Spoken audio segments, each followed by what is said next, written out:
Sügiskuu on kätte jõudnud ja taliviljade külvitööd käimas. Juba on aeg mõtlema hakata, kuidas taimed enne püsivate külmade tulekut võimalikult hästi talveks valmis oleksid.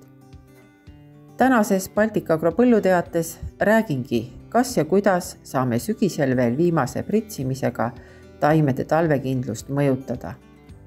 Mina olen Ene Kiutso, Baltic-Agro eriväetiste tootejuht. Siin on kõige olulisem roll täita kaaliumil. Kaalium toetab suhkrute ja süsivesikute sünteesi ning kuivaine moodustumist taimes. Samuti reguleerib see veemajandust, see tähendab õhulõhede avanemist ja sulgumist.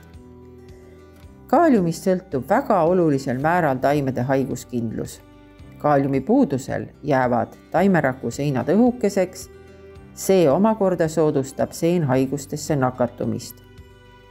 See toiteelement osaleb ensüümide aktiveerimises, mõjutades seeläbi kõiki taimeainevahetuses toimuvaid protsesse. Kui taimes on piisavalt palju kaaliumi, siis tuleb taim toime paremini niiskuse puudusest või ka liigniiskusest tingitud stressiga. Taim on tervem ja parema talvekindlusega.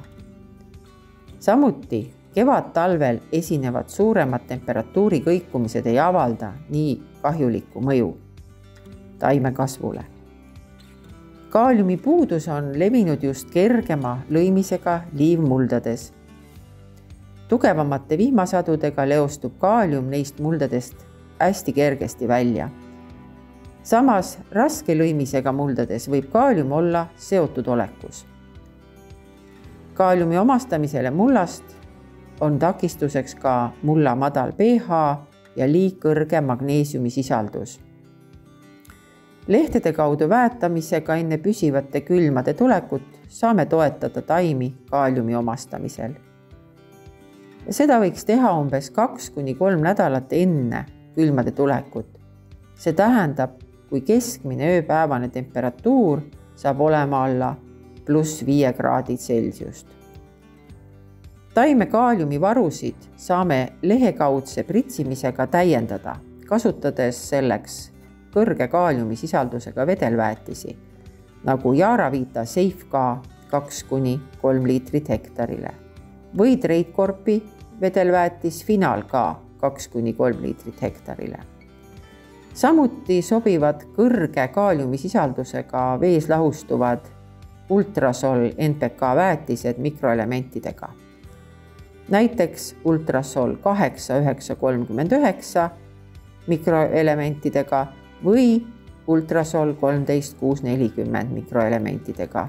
Mõlema kulunorm 3–4 kilo hektarile.